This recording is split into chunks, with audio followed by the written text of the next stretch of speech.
Hello, everyone, and welcome to What's Up on the EDH Rec Twitch stream. This is a weekly AMA interview style show where we bring on well-known people in the Magic the Gathering community and ask them lots and lots of questions. I'm your host, Andy Zupke. Joining me tonight as my guest is the amazing Tappy Toe Claws. Say hello to everyone, Tappy. Hello. Thank you for calling me amazing. Okay.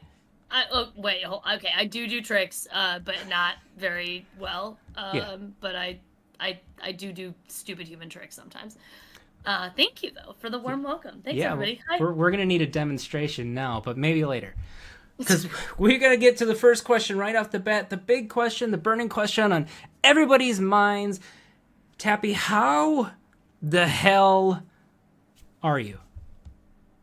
How you doing? I'm doing okay. I'm existing against my will under capitalism. But nevertheless she persisted. I hear is the good enough response.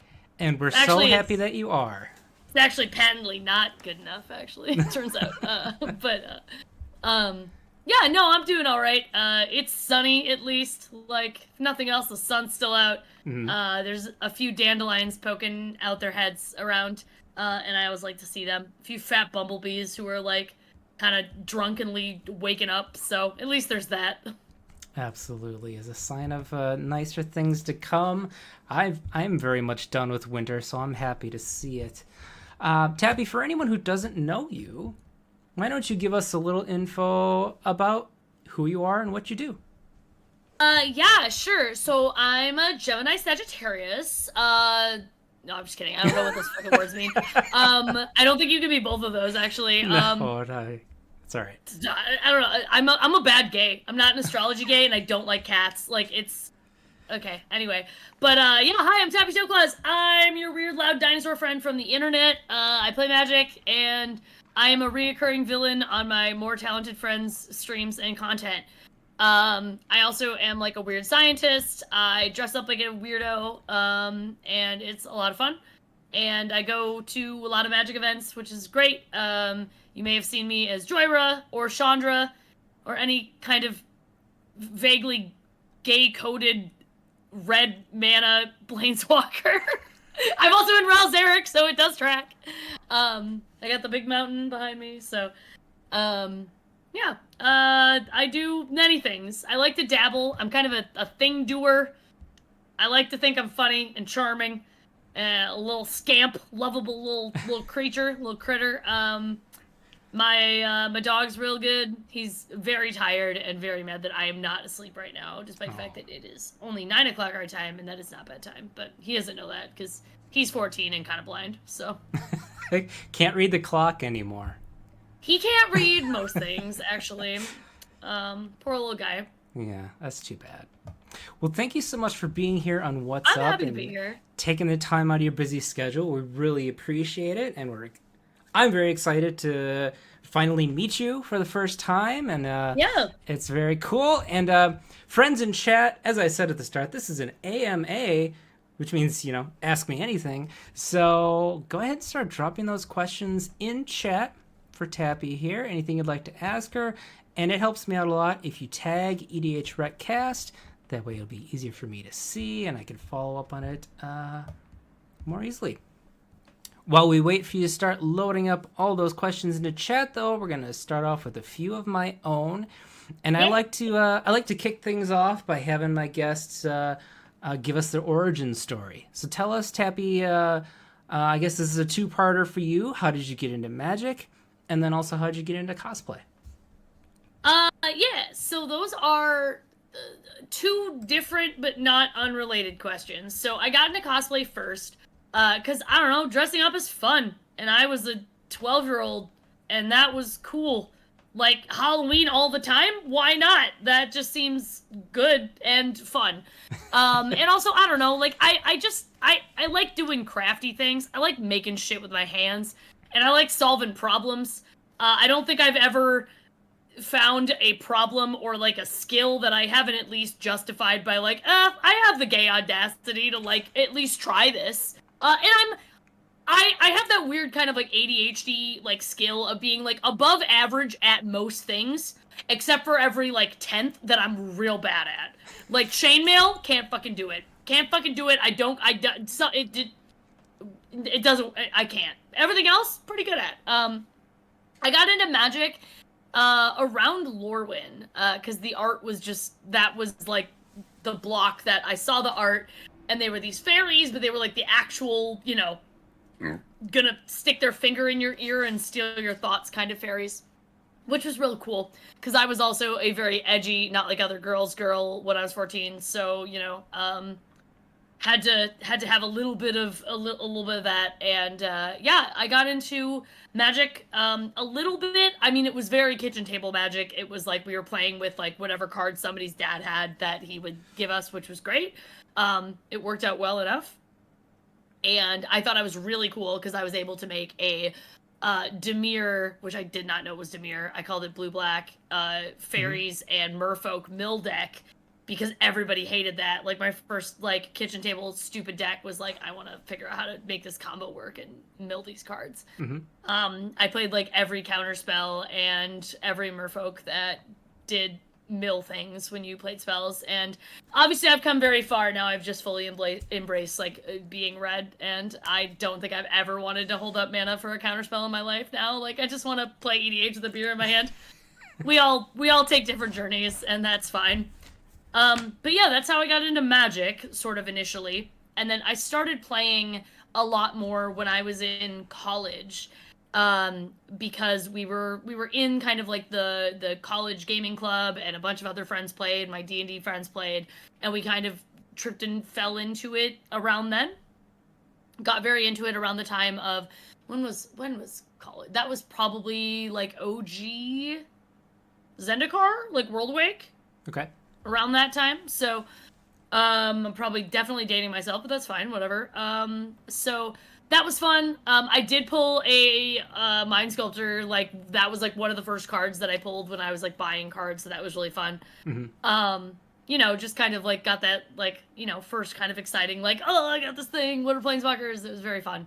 And then yeah, cosplay. Like at some point I was just like, okay, well there's all this cool art on the Magic cards, and I can make stuff out of cool art. That's like that's the thing I can do. So we put it together, and my first Magic cosplay was Jace. That is a thing that now not everybody knows about me, so I think that's kind of neat. But I've just told everyone here now. But yeah, it does still like fit too, because we made that thing out of like some heavyweight fabrics. The cloak is like 9 pounds of fabric. Oh, it's wow. so heavy, and it's a lot fun. It's I don't know. It's a lot of fun. Cosplay is great, and it's even more fun when you have other people you can do it with. My friend that I originally, when I made Jace, she made Liliana, and we wandered around Gen Con. It was great.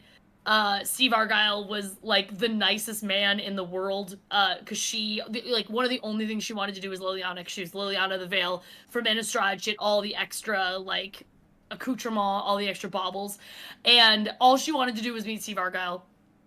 And we waited in line back before like they did it so that you just like got a time for like your altar or whatever. Sure. We like waited in like a 3-hour line in the Gen Con dealer's room or exhibition hall to meet Steve Argyle, and she was like worried that Steve Argyle like was gonna think she wasn't pretty enough to be Liliana. Aww. And Steve was, I mean, he like, and if anybody's ever met Steve Argyle, the man has not changed. He is still like just a teddy bear of a human being, but he was like legitimately just so nice to this like ridiculous fangirl in this Liliana costume with like 8-inch heels she could barely walk in, and she could like barely make words to this man while she was trying to tell him how much she loved Liliana and like how hard she worked on the costume. And I was just like, tell him what you did for the costume, Amber. And she's like, hey, I'm Liliana, you painted this. Like it was very silly, but yeah.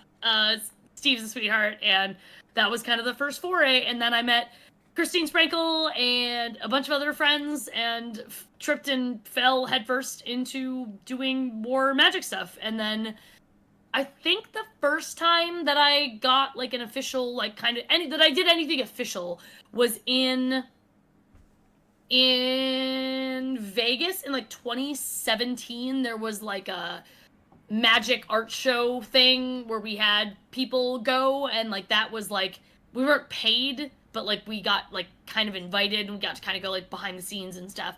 And then 2 years later, 1 year later, I don't know, at some point, whenever Guilds of Ravnica came out, WotC was like, hey, we want you to work for us at PAX, which I was obviously like, that's incredible. But then I was also like, oh no, there are two planeswalkers that we know who are already like, the cards hadn't been spoiled, but we knew from the key art that it was Ral and Vraska were like who the key planeswalkers were who were coming back and kind of going to feature in Guilds of Ravnica. And I'm like, how am I going to make Vraska in like a month and a half? Sure. Which is what we had between Gen Con and PAX. And then WotC was like, we want you to make Ral Zarek. And I was like, I mean, that is easier. Like, yeah. I can do that. It's kind of not interesting that you asked me to, but sure. Like, yeah, that's fine. Like, yeah. And then when all the stuff came out that Ral was just this, like, delightfully, like, cornball gay man, I was like, okay, this tracks. I love him now. And I actually have, I have the big giant card that they gave me as Ral when I did the costume, so that was pretty fun. But yeah, that was probably a longer question or longer answer than you necessarily needed, but there you are. It's what we're here for. It's what we're here for to listen to you. So my daughter is 12 now, and she actually just went to her first convention in cosplay. That was Anime Milwaukee. Yeah. In March. So my next question is, what advice do you have for people who are just getting started in cosplay? Honestly, to just get started. Like, your first costume is not, like, you should not hold yourself to the standard of people that you see online. When I was doing cosplay, when I was starting, there were, like, 2 cosplay websites. And that was back when the internet was websites. It was not social media. So, like, if you wanted to find pictures of cosplayers, you had to, like, look them up. Whereas now, it's just, like, if you scroll through Instagram, you will see cosplay. Which, again, is not a bad thing. But there is kind of something lost in that. Because, like, now, there's a bunch of 12-year-olds who, like, having been a 12-year-old girl myself, like, I don't know, like, it probably is a lot more intimidating to get started. Because you see people who have, like, I mean, these are professionals. Like, they're not paid by Hollywood, but some cosplayers are paid really well, and even the ones who aren't paid very well still have, like, an incredible body of work and a skill set that they've developed for years now. And you could just, and you show up, and when you Google, like, cosplay or whatever, like, you see somebody like me who, like, got paid for that costume, potentially, and had all of the assets and some help, or you see somebody who literally, like, that's their full-time job. Like, I have a 9-to-5. There are some people who also just, that's their full-time gig. Mm-hmm. Like, their full-time gig is everything involving cosplays. So, like, you shouldn't be intimidated, because in a lot of ways, so you have all that baggage, but in a lot of ways, you have so many more resources than we had when we started. Like, we had, like, one armor pattern that came out 5 years after I started cosplaying, when, like, the first person figured out that you could make EVA foam sort of heat treated to your body. And there was, like, I don't know, there's probably still gonna be one fucking fabric store because Joann's just went out of business, so I don't know, rip, capitalism still fucking sucks, I guess. Claims another one. But there's so many tutorials, there's so much stuff on the internet. And there's also, if you want to go the route of buying a costume, there's so many more costumes that you can just buy. And that's not a bad thing either. Like, there's almost, like, cosplay is a weird hobby because everything falls under the banner of cosplay. And in a lot of ways, that's good, because we want to be inclusive. And if you want to call yourself a cosplayer, you should just fucking call yourself a cosplayer. We don't fucking... nobody's gonna come to your house and tell you can't use the label, right? It's literally just a mashup word of costume and, like, cosplay. Like, that's... Mm-hmm. It came from, like, Japanese people, just... Yeah. So it's not like it's a formal word. It doesn't mean craftsman. It doesn't mean, like, artist or anything. It literally just means costume and a weirdo who wants to wear it. So, like, congratulations. If you're a guy in a costume, you're a cosplayer. But in some ways it is kind of difficult to, like, track the full scope of the hobby, because there are some people who spend like all year working on a competition piece. Like a friend of mine on Instagram just won a bunch of awards for this gorgeous, and like I don't even know what it was from. But he was working on this like gorgeous like period samurai piece that he had spent just like the entire year like working on individual pieces for it and weathering and making it in the most like authentic way that he could to his body, and incredible fucking work. But that's one costume that that guy makes in a year to win like the cosplay grand championship, right? Whereas like another person might buy 6 costumes, alter 2 of them, make another 1.5, and then spend most of their time like making TikTok videos for money or for fun or just going to events and hanging out and doing stuff. And like that's also cosplay. Mm-hmm. But so it, like and it's almost hard to like call those things the same hobby. I think they come from the same kind of like joy and like honest enthusiasm, but obviously like that's an entirely different skill set, because it's also one of those things that we're very quickly learning, and I maybe quickly is the wrong word, because we're really not quickly learning it now. We kind of learned it in the pandemic that like doing makeup and looking good for a camera that's this close is an entirely different skill than like being able to go to a convention and wear a costume for 8 hours. Mm-hmm. Like those are almost more separate than the skills that I just described. Because like when Wizards is like, hey Tappy, we want you to be Chandra and we want you to go to Chicago, that means that I have to be in a costume, the same one for 3 days. So it has to hold up for 3 days. It has to be comfortable to wear so that I can walk around and shake hands and kiss babies and play cards. And I have to be able to like clean it in between when I'm wearing it, because I don't want to be the smelliest Magic player at the thing. Like I won't be Chandra. I don't think she's maybe a little bit smelly. I don't think she's perfect. She's probably a little bit gross, but she probably smells like vaguely like bonfire and firework, right? Mm-hmm. Not like body odor. So like you have to figure out how to do all that. You have to figure out how to put it into a suitcase and how to get it somewhere, versus like making really good cosplay edits of yourself in front of your studio in your apartment to film TikToks. That's like almost a completely different skill set, right? So again, I'm really glad that like my advice to, as a very long-winded statement, my advice to any cosplayer is to just get started. Like find your friends who want to do what you want to do and just like fucking do it. Cause like it's never gonna be perfect. Mm-hmm. It's never gonna be the best. Like, even, like, again, like, even, like, when I was at Chicago, like, there was another Chandra in the same, like, Aether Drift outfit, and her outfit was also gorgeous. She did such a good job, and we made it totally different, but, like, they both looked really good, and that's not a bad thing. You're never gonna be, like, the only one. You're never gonna get, like, super famous. You're also not gonna, like, realistically make that much fucking money off of it. So, like, don't start the hobby thinking that you're gonna be internet famous or get a bunch of money or get a contract from WotC or whatever, you know, insert, you know, whatever papa capitalism that you want to notice you. That's not why you should do it. Mm-hmm. Like, if you want to make a bunch of money, you should get an MBA and, like, fucking do whatever they do trading stocks while that lasts before the economy falls apart or whatever. But, like, if you want to just dress up for fun, then you should do it because it's fun. And you should just, like, dressing up is fun. Touching on something you said about cleaning your outfit at the convention, like, from day to day, like, yeah. How do you do that? What do you use to clean your Chandra outfit? So it depends on the material that you make the costume out of. Sure. Because obviously, like, certain materials can handle different things, but, like, obviously you can bring, like, my favorite thing is, like, a little handheld steamer. Okay. So you can, and that is something that, like, luckily, like, when I went to Chicago, I just drove, because I'm in Milwaukee. It's, like, you know, 2 hours, whatever.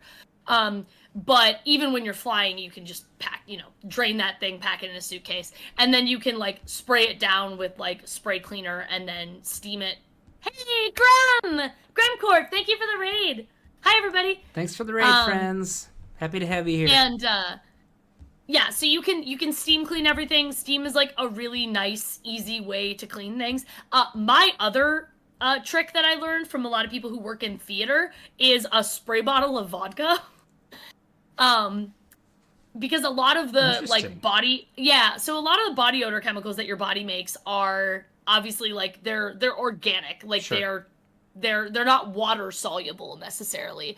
And so like vodka's about 40% alcohol. And that's generally just enough alcohol to kill most of the bacteria that cause bad smells and also to clean up some stains. But it's also weak enough that it doesn't take any color out of most fabrics Okay. or like leave any, and it dries really fast because it's ethanol. So yeah, a spray bottle of alcohol of like really cheap Kirkland vodka actually helps. Like that's a really handy little theater trick. Yeah. And it has to be vodka, friends. Don't use something like tequila because that'll have a Yeah, smell. yeah, it has to be vodka. And then I mean obviously like, taking care of yourself and like generally good hygiene of you the person is Sure. like first and foremost, right? But since we're talking about cosplay, yeah, that's kind of generally the thing. And then obviously like, you hang it up and you make sure that it's not like in a pile or whatever and it doesn't get like a bunch of weird things. Yeah, this vodka's for the cosplay, I swear. Absolutely. Yeah, you're walking around with a spray bottle of vodka. What else could it be for? It's You got to be don't for put it, cosplay. you don't just screw the spray top onto the bottle of Smirnoff. You like put it in a bottle. But anyway, yeah. But yeah, that's a good little tip. Cool. What's your favorite cosplay that you've ever made? See, and like that's such a hard question because like a lot of mine are my favorites for different reasons. Like I've got a lot that like Joyra is one of my favorites to wear because she's really comfortable and like at this point Joyra is just me. The wig is really comfortable. Like I just love the way the wig looks and like it's got pockets. I get to wear comfy shoes. Like I have the commanders.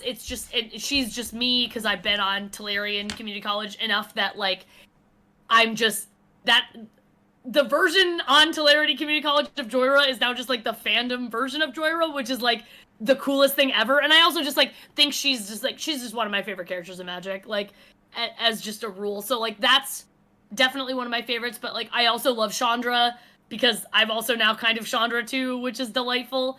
My newest Chandra costume, I had help from some friends making it because I was on a deadline, and so it's also just a really cool costume because I get to be like, hey, my friends like made this for me, which is really cool. So my Aether Drift Chandra jacket, it's lined with dinosaur fabric because they lined it with dinosaur fabric for me, which is just like, it's just so cool. I don't know. I love the Elish Norn like look that I did, even though it's not like actual Elish Norn. But like I liked being able to kind of design my interpretation of a character. Like Hmm. that's kind of its own fun project. And then as far as non-magic costumes, I really like I made a red mage from Final Fantasy that I really like. I really like that costume. Like I feel like big hot in it, and also like I got this giant hat, which is so much fun because the hat's like this big. It's got big bunny ears on it, and that's fun. I got a stick. And then I also made this is a kind of deep hit, but I made Jean Starwin from Outlaw Star, and I made a caster gun like before 3D printing was a thing. So I like got all this PVC and sawed a bunch of pieces off and kind of finished it all by hand, and it's like one of my favorite props that I've ever made. And I just love fucking LSRs, like one of my favorite like I don't know 90s animes that I like watched the crap out of when I was in college. So that one has like a special place in my heart too. Very cool. Now, you mentioned Final Fantasy. Are you any chance you're working on anything for Vegas? Thinking about it, I definitely want to. I probably won't make anything. If anything, like I'd probably so I have Final Fantasy costumes, but all of them are like very niche Final Fantasy costumes because I am kind of a weird hipster. So like I have my red mage from Final Fantasy Tactics, and then I have a cosplay from uh I have a cosplay from Final Fantasy Crystal Chronicles, which is a bad game, but I played the shit out of it with my college roommate slash best friend. So we made those costumes. And I have those. And I've done like other Final Fantasy costumes, but it like I don't know. I'm trying to figure it out. I might buy one because I do. I don't know. It's funny because every time I've thought about so many Final Fantasy costumes, and then it's always just like kind of been just a little lower on my list than it needed to be to make it, because a lot of them are like reasonably complicated. So if I wanted to make it, I wanted to make it like I wanted to like put a lot of effort into it and make sure that it looked exactly the way that I wanted it to look. And I never quite got there when I was working on a bunch of projects. So I don't know. I'm gonna try to put something together for Vegas, but no promises. But I do definitely want to try. Okay. I've got one more question for you, and then we'll head on over to chat. People in chat, this is an AMA, so start get those questions into chat, and it helps me out if you tag EDH Recast. Makes it a little bit easier to see. So my last question actually comes from Nick L., who's a writer at EDH Rec. Wants to know, is doing cosplay as a dinosaur more difficult than doing it as a human? It is. I've got weird big like feet to fit into shoes, which does make things harder. I also have to be careful about what I travel with.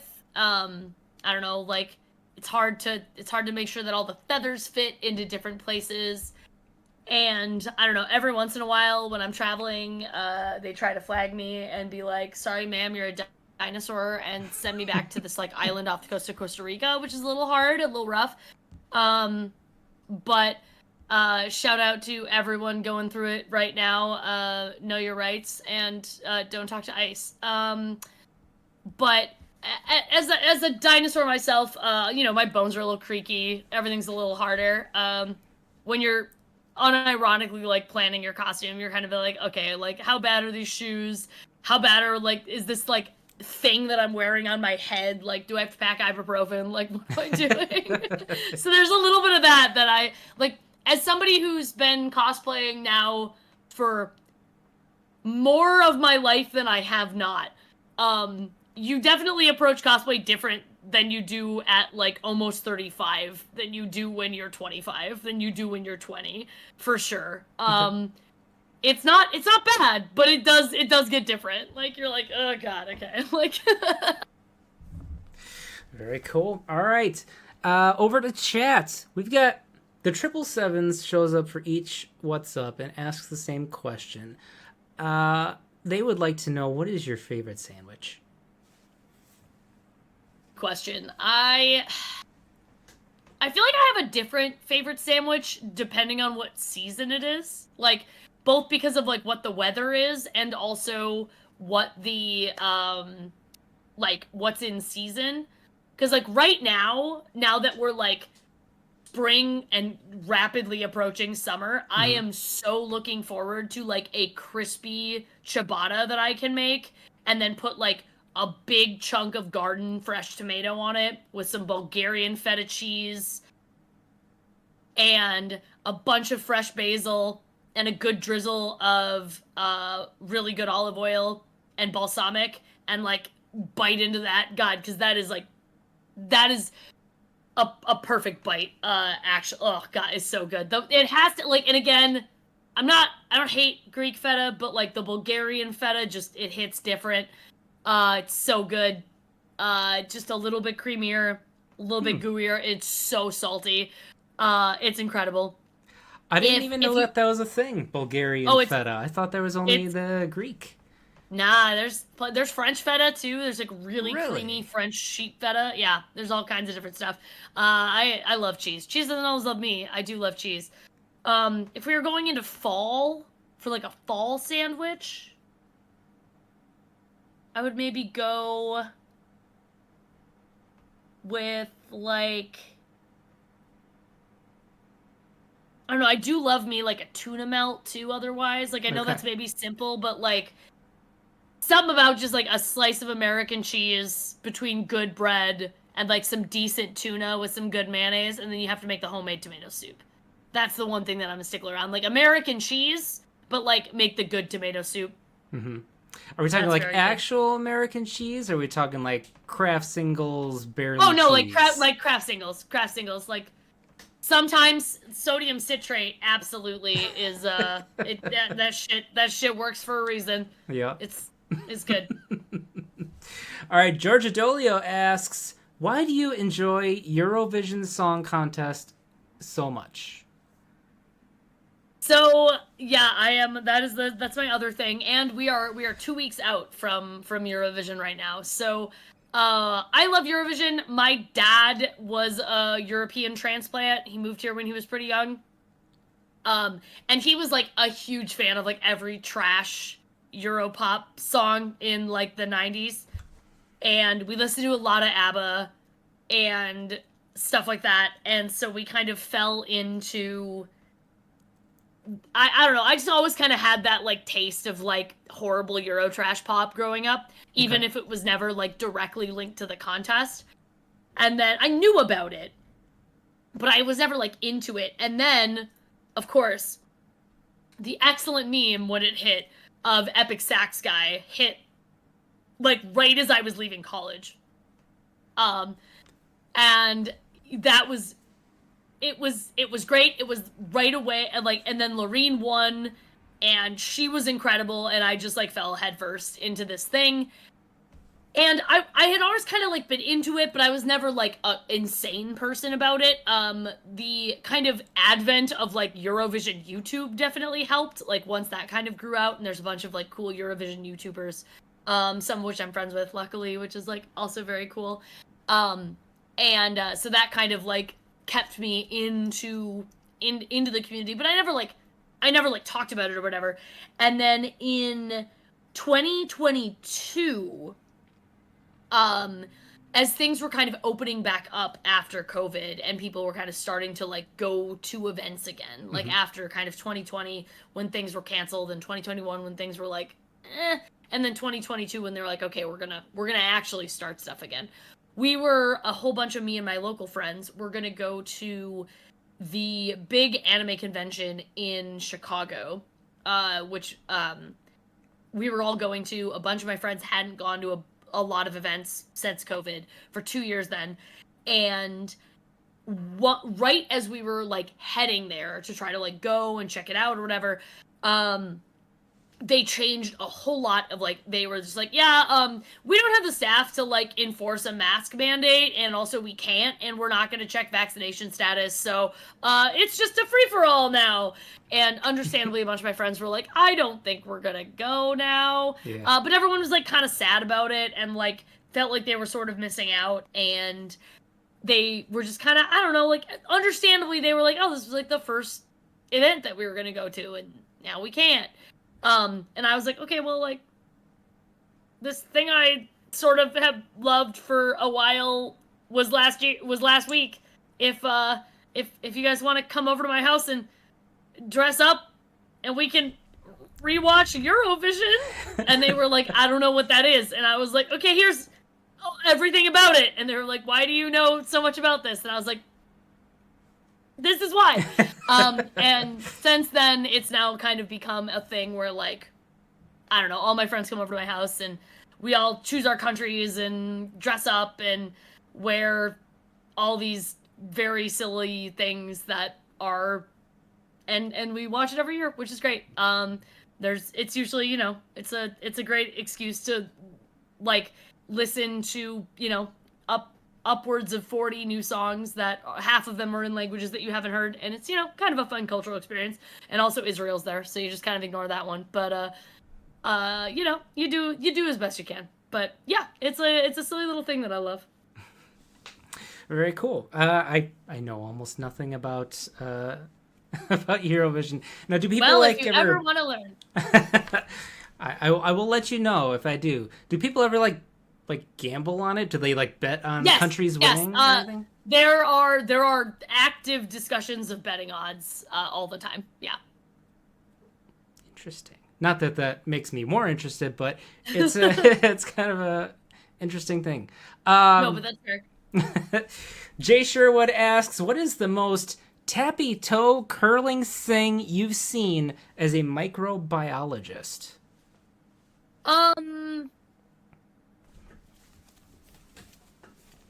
I mean, honestly, probably the, like, rampant science denialism and just fucking insane takes about vaccines that are now unfortunately coming from the federal government. RFK is a hack with brainworms, and there's no reason that he should be in charge of anything, much less telling people how to make decisions about their fucking children's health care. I think the question is more looking for like maybe something you might have seen in a petri dish. Oh, I mean, I can't think of anything that's worse that's than scarier than that. anything that's come out of RFK's mouth. Anything in a petri dish I can kill with vodka. Turns out, actually, and it's much less of a problem than anything that unfortunately is coming out from from this current administration. So, vaccinate yourself and your children, and maybe be a little bit more careful about what you eat, considering the rollbacks that are currently occurring in the FDA, which is fucking terrifying. So that's the second time you've mentioned using vodka for something. It's kind of like a catch-all tool, huh? Yeah, so, yeah, I don't know, my family's Eastern European, so you just throw that shit on whatever, like, it's good. No, I have, like, a bottle of good vodka that gets made into cocktails. Sure. Although I'm more of a gin girl than a vodka girl, I love, like, the taste of pine trees, quite a bit, actually. And, quinine, because I have bitter things inside myself that I wish to kill, so I should probably drink them also. Mm-hmm. But, vodka is great, and you can use it for many things, in addition to making some delicious cocktails. What's your favorite gin distillery? I have quite a few that I really like. As far as, like, a very serviceable table gin, the Reykjavik gin is very good. Okay. I'm a big fan of that as far as, like, a middle ground one. Boodles is good if you want, like, a slightly higher, like, very standard kind of English gin. I was just in Scotland, and I tasted, like, a whole fuck ton of them, and there were a bunch of really good Scottish gins that I enjoyed, but... Nice. I've never heard of Boodles. I think Yeah. I think the Botanist is the only Scottish one that I've heard Botanist of. is good. Boodles is a like an English traditional dry gin. Okay. It's like if you took Beefeater and made it like a little bit less like a little bit like slightly higher bottle. Sure. Like Boodles is like a decent, I don't know, like $50 bottle of gin. Okay. Yeah, we use a lot of Hendrix for our G&Ts. Hendrix is nice. In this house. My wife has kind of gotten into collecting all their little varieties because they have quite a few. Yeah, I like Hendrix. Drumshambo is a good one. That's out of Ireland. Their gunpowder gin is really good. Yeah, I do like the gunpowder gin a lot, actually. Quite a few of the ones from around Milwaukee are really good too. Like the Driftless one is quite good. The Driftless distillery has like some really nice options. Driftless Glen. Yeah. Yeah. Also, if you ever need like a fun day trip to go up to, the distillery is really pretty. Yeah, we've been there a couple of times actually. I'm a big fan of their bourbon. Yeah, they do a good job. Yeah. I'm not so much of like a brown liquor drinker just because they tend to be just like really. I don't have a sweet palate very much. I try to enjoy like all of the more complex notes, but all I get is like syrup in a lot of the times. And especially in like just straight like in a cocktail or something is fine, but they just tend to be like far too sweet for me. Which again, to each their own. I also like, again, as I said, like a gin and tonic is like a perfect drink for me. Like bitter things with more bitter things in them, and then some lime. Like it's perfect. Yeah, G&T is kind of a go-to for when I want to do something easy. I don't feel like shaking something. Absolutely. Okay, we get more questions in chat here. Let's stop talking about alcohol. Georgia Dolio says, how does it feel to annoy the professor on each Shuffle Up and Play episode? It feels as good as you think it feels. It feels even better. Okay. And I'm looking forward to doing it again. I legitimately love going to hang out there. As much fun as you think we're having, we are actively having more. He's such a lovely host. Mm-hmm. I love being a reoccurring villain on his stream, but that man is one of my best friends in the whole wide world.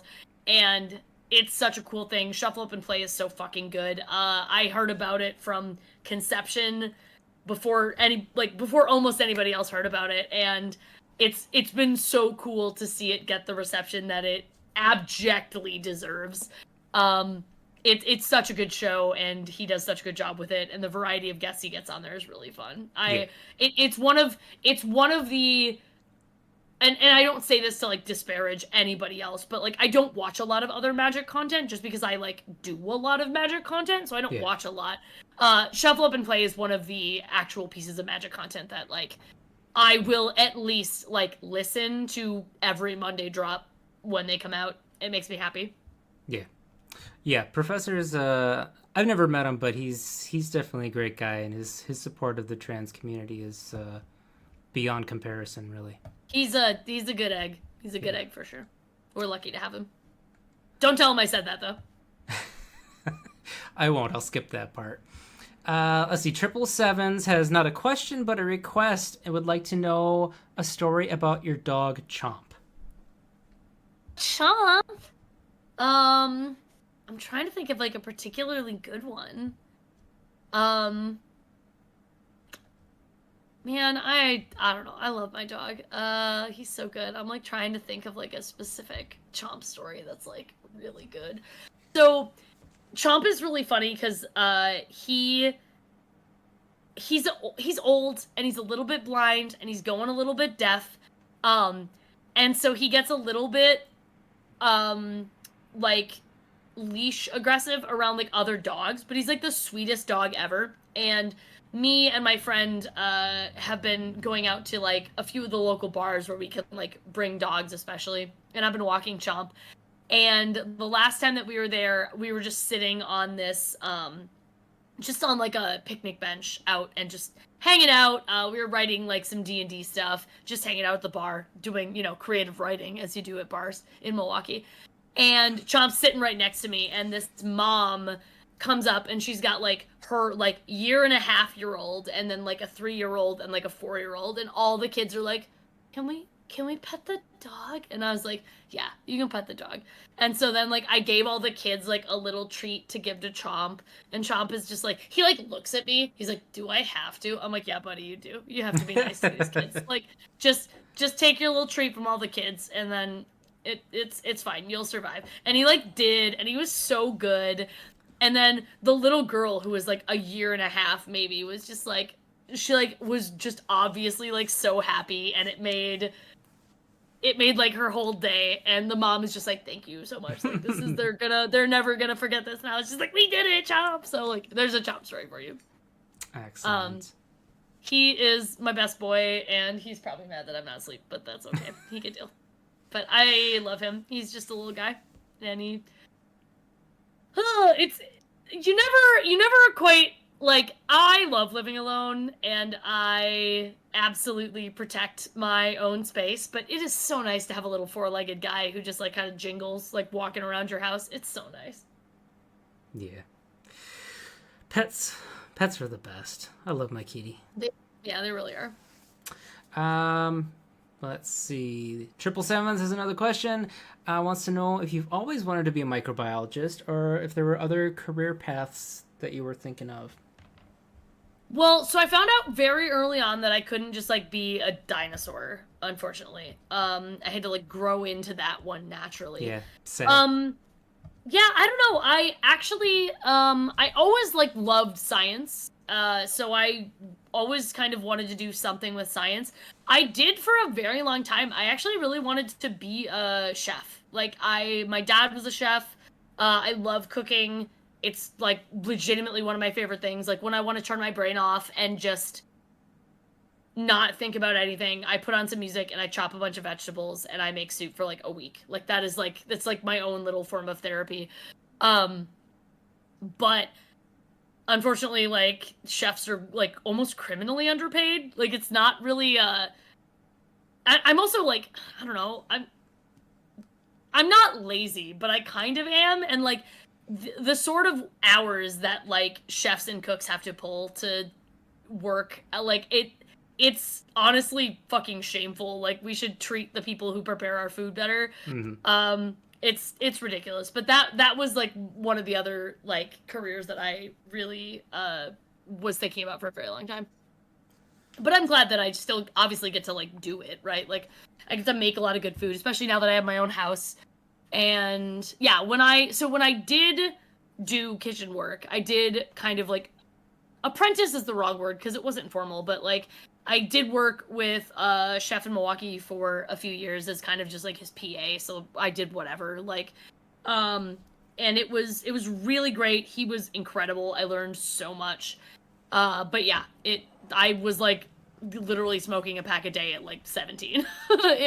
Wild shit. But yeah, don't do drugs, kids. But it's still something that I get to enjoy doing. Like in a different world, I guess that would be something. There's a version of Tappy that's still chain smoking and working a line somewhere. But Mm-hmm. I don't know. That was kind of like my other thing because it really is like food is just I don't know. I think about food. I love making food. Like the only thing that stops me from thinking about food is making food. So Well, us in the magic community are very lucky and grateful that you chose the path you did, so that we could get to know you better. yeah, well, I'm Um, happy to be here. what's your favorite way to play Magic that isn't Commander? Cube. Do you have a specific kind of cube that you like, or Honestly, just cube like in general? whatever cube somebody gives me. And as a like and I love cube, but also I don't always have like the time to sit down and play a cube. I will say that Party Box is quickly becoming like my favorite cube adjacent format to play. Um Magic is so much fun. Commander is so much fun.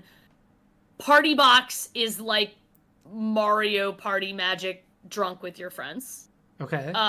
It's lovely. I cannot take credit for it. It was taught to me originally. It's a Pleasant Kenobi invention, and it was taught to me by my friend Georgie when we hung out in Amsterdam last year.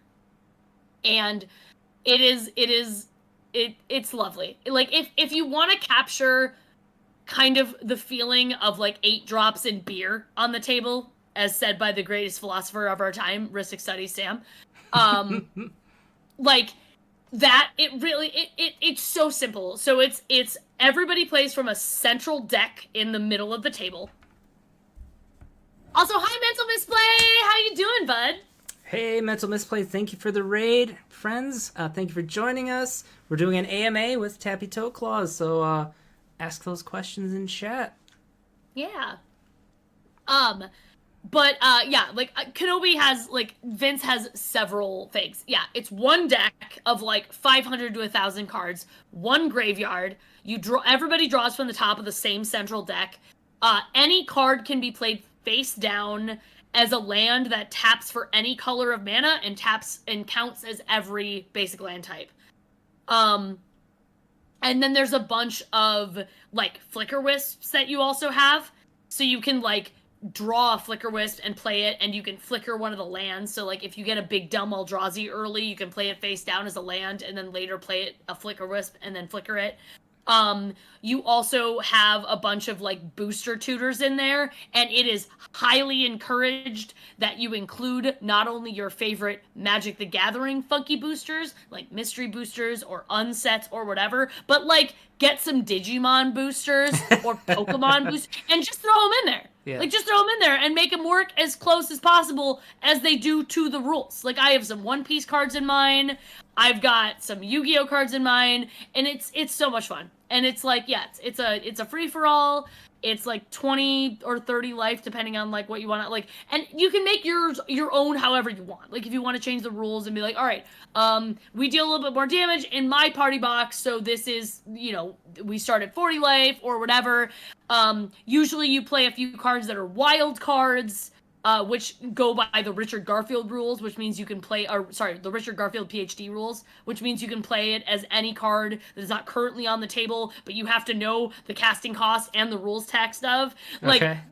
it's delightful. It is like Dan Dan, but it is your drunken friend Dan Dan. Like, if Ristic Studies is like high-minded academic Dan Dan, Party Box is what me and Vince are playing in the alleyway next to the dumpster like next to like the raccoon who's hanging out with us, right? It is I can't I can't recommend it enough. Like, there are no rules, so you can change it as much as you want. It's a great place to put all your weird cards that you're like, I don't know when else I'm gonna use this card, but I love this stupid 8-drop. Like, I'm gonna shove it. It's so much fun. And then what we've been doing is when we do the booster tutor thing, somebody opens up the card and then they sign it and put the date on it and add it to the party box. So then it kind of becomes like a living document of like all the fucked up like dumb games that the raccoon is playing roast beef sandwich. That was implied. They've got those little hands. They can hold cards. They've got to be able to hold cards at least as good as I can. Highly recommend Party Box. Look up Vince's video on it. It is charming. Like,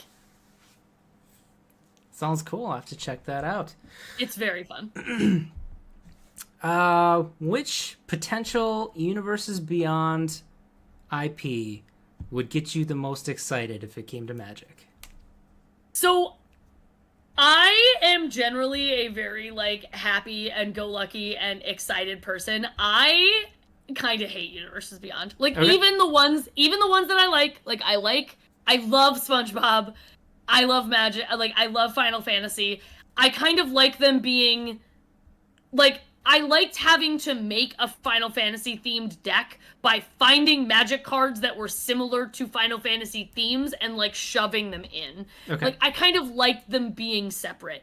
That being said, like, I would never disparage somebody who got excited about Lord of the Rings and then like learned Magic. That's the ideal, right? Sure. But like, I can also recognize, like, again, I'm a complicated person. I'm a fancy scientist. I can hold two ideas equal and separate in my head at the same time. Sometimes even a third one. It's wild. Yep. But also, like, I fucking am exhausted by the capitalism that, like, the Marvel movie project represents.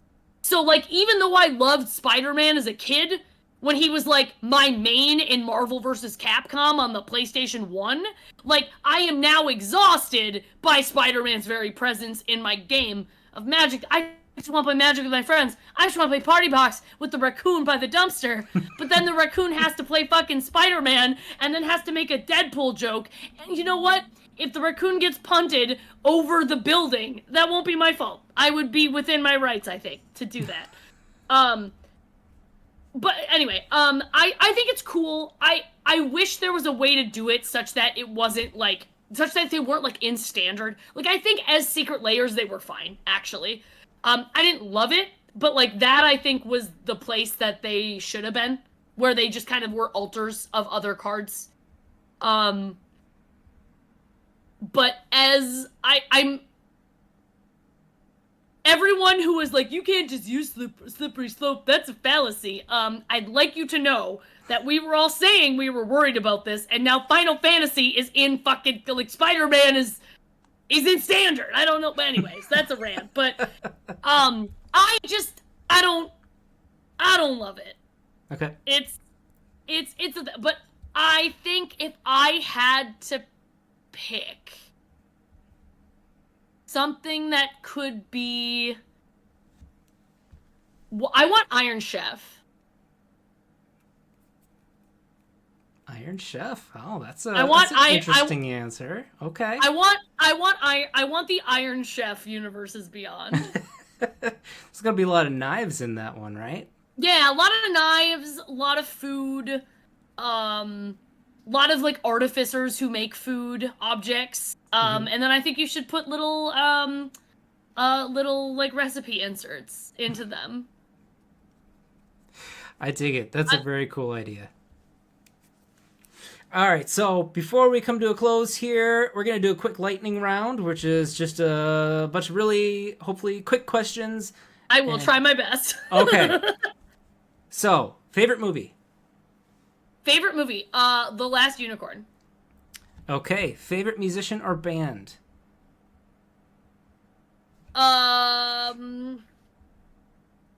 That's hard because I have many that I like. Let's go with The Pillows. The Pillows? Yeah, That's a like we're band? Japanese. They were like a Japanese punk band who did famously a bunch of the music for Fooly Cooly. You should look them up. They're incredible. Okay. Okay. Favorite video game? Slay the Spire. Slay the Spire. Good choice. I've actually been playing that quite a bit myself lately. It's so good. You excited for 2? I am very excited for 2. I am hoping that I will be able to make another costume from 2. I made the Ironclad Okay. cosplay. And honestly, that's what I should have said was my favorite cosplay, because I finally made that. And I was like, this is so cool. I got a mask. Nobody knows who I am. I got a big sword and some armor. I look cool. Like, it's very fun. Awesome. Where are we at? Favorite food? Yes.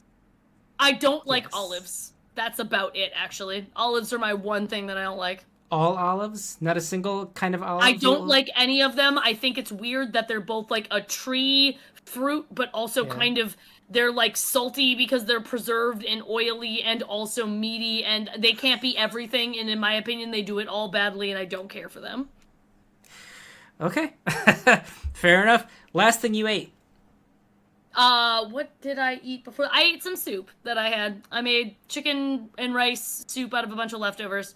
I had like 3 Costco chicken carcasses that I made into soup. Okay. Favorite adult beverage? I would say the like a good pilsner or Okay. like a gin and tonic with extra lime. Excellent. Favorite Pokemon? Favorite Pokemon? Yeah. Let's go with I have like a team of 6 that I imagine running around with. Because I can't because like Charmander is the most basic answer, but Charmander absolutely would be my starter. So Charmander would be my starter. Espeon is my favorite Eevee evolution that would come along with me. Flygon is my dragon and one of my flyers. And I would take a Lapras also because I love Lapras, and Garchomp because it is my favorite dumb Landshark airplane dragon that breaks like every rule. Wow. All right. You had I think that. that's 5. So also Sandslash. Okay. Good. Is that it? Is that all? I think that's 6. All right, Tappy, thank you so much for You're being so on welcome. the show. It was an absolute pleasure getting to hang out and chat with you. Before we go, Yeah. why don't you tell everybody where they can find you online, how they can support you, and any upcoming events that you're going to be at? Yes. So, hi, I'm Tappy Toe Claws. I am your loud dinosaur friend from the internet. If you want to listen to me mostly complain about politics, you can find me on Blue Sky, which is just new Twitter. I think we should just start calling it Twitter. Actually, we were talking about this earlier in the pre-show that none of y'all heard. I think we should just start calling Blue Sky Twitter. We should actually just start calling XX and then call Twitter Twitter, which Blue Sky is just Twitter. So, Blue Sky, I'm Tappy Toe Claws. Tappy Toe Claws basically everywhere, actually. The search engine optimization has been, in fact, optimized, and not on purpose, just by happy accident. But you can find me on Blue Sky, TikTok, Instagram, even though I hate it. And I'm on Patreon at Tappy Toe Claws. If you want to follow me on Patreon, I give away fun stickers. And if you ever want like a doodle of a dinosaur on something, there's a tier for that. You can see all my cosplays, all my previous whips. Ask me questions about any project I've made. If you have a project you're working on and you want help, that's a great place to find me. I also have a new project called Open Tabs with Amy the Amazonian and Princess Weeks, where we talk about fan fiction. It is very not safe for work, so please do not listen if you are not of a certain age or a certain disposition. But that's our new project that we're doing. I'm slowly learning how to edit podcasts, and I'm having a great time talking to my friends about really dumb shit. I will be at Vegas next, and then hopefully also maybe Atlanta, but unsure. Vegas, I'm very much looking forward to, and I should be there unless something happens. Sweet. And I will see you at Vegas. Yeah. I will also be there. Friends, you can find me on Blue Sky at Zupkeep. That's Zupkeep. We will be back next week, same time and place. So make sure to come hang out then. We are going to send the love on over to my dear friend Kuro Hitsuki, who's playing some EDH But they just right rated now. us, I think. Did they just rate us?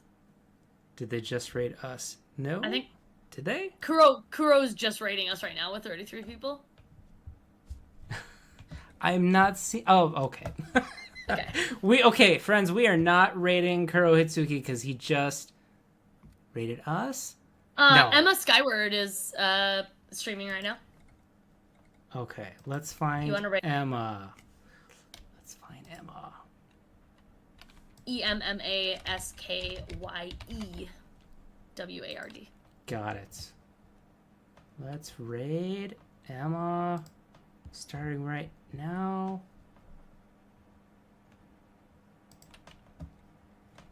What? Yeah, I don't know if I'm. Yeah. Okay, now we confused Twitch. So it thinks I'm trying to raid 2 people. Oh no. Yeah, it might be out of That's time. okay. But I'm. All right, we'll just go through with this and say good night, everybody. I'm not misreading it. I was seeing Kuro like rating the thing. I mean, Emma's also great, but Yeah, okay, we rated Kuro. It's fine. okay.